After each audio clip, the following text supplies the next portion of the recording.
అందరికీ హాయ్, బాగున్నారా? బేసిక్గా స్టార్ట్ చేసే ముందు ఒకటి చెప్తా. హనుమంతుడు ఉన్న చోట జై హనుమాన్ అన్న తర్వాత మన పని మొదలెడతాం, అవునా? శ్రీరాముడు ఉన్న చోట జై శ్రీరామ్ అన్న తర్వాత మన పని మొదలెడతాం, అవునా? అలాగే బాలయ్య బాబు గారు ఉన్న చోట జై బాలయ్య అన్న తర్వాతే మన స్పీచ్ మొదలెడతాం. ఒక్కసారి జై బాలయ్య అనండి. ఇప్పుడు బాలకృష్ణ గారి గురించి మాట్లాడుకునే ముందు మనం ఒకరి గురించి ఈరోజు మాట్లాడుకోవాలి. ప్రపంచంలో మనం ఏ మూలన ఉన్నా నేను తెలుగువాణ్ణి అని గర్వంగా ధైర్యంగా చెప్పుకుంటున్నాము అంటే ఆ గర్వం పేరు, ఆ ధైర్యం పేరు నందమూరి తారక రామారావు గారు. శ్రీరాముడు, శ్రీకృష్ణుడు ఈ దేవుళ్ళు ఎలా ఉంటారో మనకు తెలియదు, కానీ రామారావు గారు ఆ పాత్రలు వేసినప్పటి నుంచి శ్రీకృష్ణుడుగా ఆయన ఫోటోలే ఇంట్లో పెట్టాం, శ్రీరాముడుగా ఆయనకే చేతులెత్తి దండం పెట్టాం, అవునా కాదా? అలాగే మీరందరూ గమనించినట్టయితే మీ రామారావు గారి గురించి చెప్పాలంటే నాకు చిన్నప్పటి నుంచి ఆయన సినిమాలు ఎన్నో చూసి పెరిగా. మీరు బొబ్బిలి పులి అనే ఒక సినిమా చూసారా? మీరు లాస్ట్లో ఒక 15 నిమిషాల కోర్టు సీన్ ఉంటుంది, అది ఒక్కటి చూడండి చాలు. ఆయన గాంభీర్యం, ఆయన బాడీ లాంగ్వేజ్, ఆయన డైలాగు మాడ్యులేషన్, అలాంటి వ్యక్తిని పుట్టిన ప్రతి ఒక్కరూ స్మరించుకోవడం తప్ప మళ్ళీ అలాంటి నటులు, అలాంటి నాయకులు మళ్ళీ పుట్టరు. అలాంటి రామారావు గారి గురించి ఈరోజు బాలకృష్ణ గారి సమక్షంలో ఆయన 101వ జయంతి సందర్భంగా స్మరించుకోవటం నిజంగా అదృష్టంగా భావిస్తున్నాను సార్.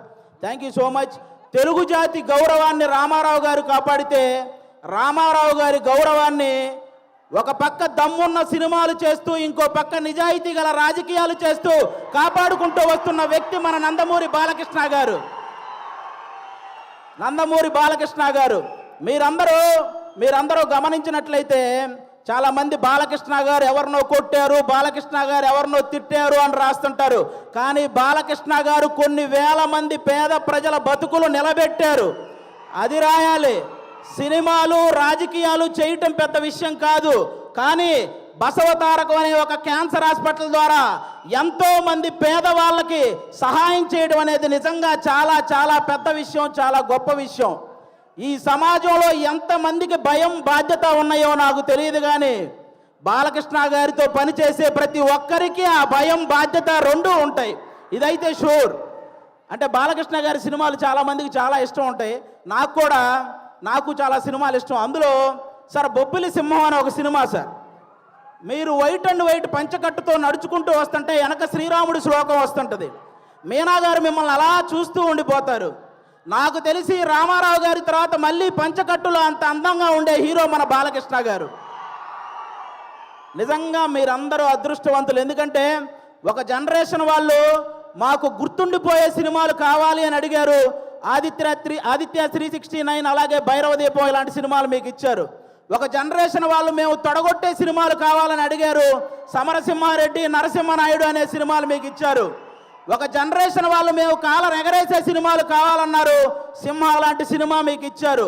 ఇంకొక జనరేషన్ వాళ్ళు మేము మీసం తిప్పే సినిమా కావాలన్నారు, లెజెండు, అఖండ, భగవంత్ కేసరి ఇలాంటి సినిమాలు మీ అందరికీ ఇచ్చారు. జనరేషన్లో మారిన బాలకృష్ణ గారి ఎనర్జీ ఏంట్రా బాబు అలా ఉందని అడుగుతుంటారు. జనరేషన్లో మారితే మనుషులు మారుతారు, టెక్నాలజీలు మారుతాయి. బాలయ్య బాబు గారి ఎనర్జీ ఎందుకు మారుతురా బ్లడీ ఫోల్ అని చెప్పండి.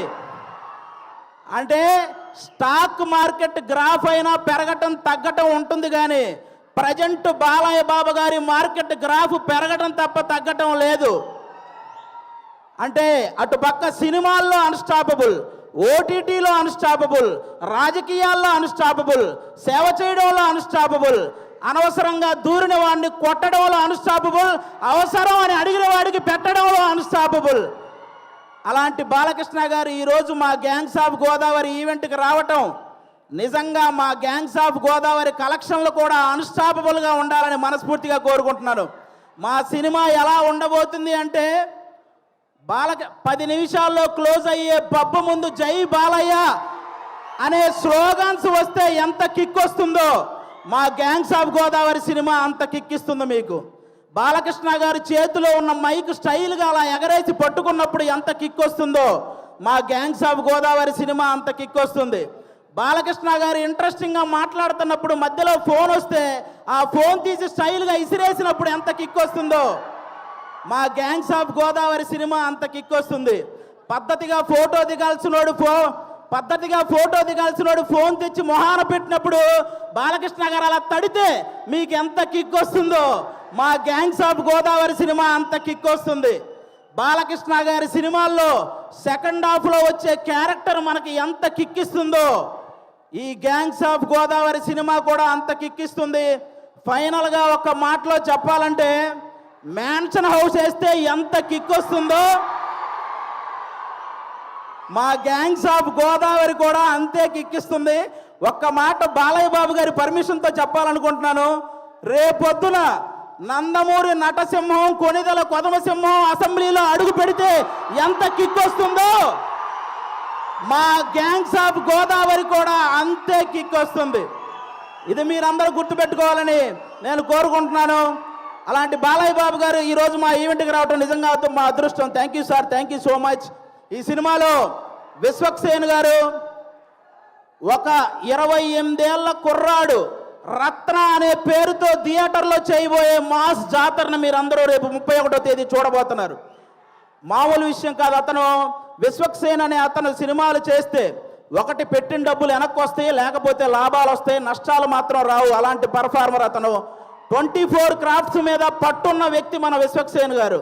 అలాంటి వ్యక్తికి ఈ సినిమా పెద్ద విజయాన్ని ఇవ్వాలని మనస్ఫూర్తిగా కోరుకుంటున్నాను. ఇక డైరెక్టర్ కృష్ణ చైతన్య గారు తన మైండ్లో గుర్తొచ్చిన డైలాగును మీ మైండ్లో గుర్తుండిపోయేలా రాసే రైటర్ కమ్ డైరెక్టర్ మన కృష్ణ చైతన్య గారు. మనందరికీ త్రివిక్రమ్ గారు అంటే చాలా ఇష్టం. త్రివిక్రమ్ గారికి కృష్ణ చైతన్య అనే వ్యక్తి చాలా ఇష్టం. కాబట్టి ఈ సినిమాలో ముఖ్యంగా కుప్పలుగా డైలాగులు ఉంటాయి. మీరు అవన్నీ కూడా ఎంజాయ్ చేస్తారు. నెక్స్ట్ అంజలి గారు మిమ్మల్ని సీత అనే ఒక క్యారెక్టర్తో మైమరిచిపోయేలా చేసింది. గీతాంజలి అనే ఒక క్యారెక్టర్తో భయపించేలా చేసింది. ఈరోజు ఈ రత్నమాల క్యారెక్టర్తో ఆ 2 క్యారెక్టర్లు మర్చిపోయేలా చేయబోతుంది అంజలి గారు. ఇంకో పక్క మా నేహా శెట్టి డీజే టిల్లునే భయపెట్టిన రాధిక. ఈ సినిమాలో రత్నాకి భయపడబోతున్న బుజ్జి లాగా తను చూడబోతున్నారు. రాధికాని మర్చిపోతారు, బుజ్జిని గుర్తుపెట్టుకుంటారు. షూర్ షాట్గా చెప్తున్నాను. ఈ గ్యాంగ్స్ ఆఫ్ గోదావరి సినిమాతో మీ అందరికి ఇంకో మాట కూడా చెప్తాను. ఒక హీరోని అభిమానిస్తే ఇంకో హీరోకి వ్యతిరేకమేమో అనుకునే వాళ్ళందరికీ నేను చెప్తున్నాను, మాకు తెలుగు సినిమా అంటే పిచ్చి, తెలుగు హీరోలు అంటే పిచ్చి. అందరినీ అభిమానిస్తాం, అందరినీ గౌరవిస్తాం. తెలుగు సినిమా బాగుంటే టోటల్ అందరం బాగుంటామని భావిస్తాం. అలాంటి ఈరోజు మీరందరూ కూడా ఈ సినిమాకి వచ్చి మా సినిమాని ఆశీర్వదించడానికి వచ్చినందుకు థ్యాంక్ యూ సో మచ్. అలాగే ఈ మధ్య థియేటర్కి జనాలు రావటం కొంచెం తగ్గింది. అందరూ కూడా ఎందుకంటే ఎవరైతే ప్రేక్షకులకి అలాగే సోషల్ మీడియాలో ఉన్న రివ్యూవర్స్కి మీ అందరికీ కూడా తెలుగు సినిమాని కాపాడాల్సిన బాధ్యత మీ అందరి మీద ఉందని మనస్ఫూర్తిగా కోరుకుంటున్నాను. ప్రొడ్యూసర్స్ని దృష్టిలో పెట్టుకొని రివ్యూలు రాయాలని కోరుకుంటున్నాను. ఎందుకంటే ఒక సినిమా పోతే ఇంకో సినిమా చేయడానికి హీరో అనేవాడు మనోధైర్యం తెచ్చుకుంటే చాలు, కానీ ప్రొడ్యూసర్ అనేవాడు మనోధైర్యంతో పాటు మనీ కూడా తెచ్చుకోవాలి. కాబట్టి ఆయన గురించి ఆలోచించి ఈసారి రివ్యూలన్నీ రాయాలని, తెలుగు సినిమాని బ్రతికించాలని మనస్ఫూర్తిగా కోరుకుంటున్నాను. Once again thank you sir. Balakrishna గారు సింహం ఆ టైంకి మిగిలి ఉన్న జంతువులన్నింటినీ వేటాడేస్తుంది. బాలకృష్ణ గారు ఆ టైంకి ఉన్న రికార్డులన్నింటినీ వేటాడేస్తూ ఉంటారు. అది బాలకృష్ణ గారు. Thank you so much. జై తెలుగు సినిమా. Thank you. అది ఒక డైలాగ్ కూడా చెప్పేరాదు బాలయ్య బాబు గారి డైలాగా? ఓటీటీ అయినా సినిమా అయినా పొలిటికల్ అయినా నాన్ పొలిటికల్ అయినా ఆయన దిగనంత వరకే. Once he step in history repeats. Thank you so much Aadi. Thank you so much. అసలు ఆది మాట్లాడుతున్నంత సేపు బాలయ్య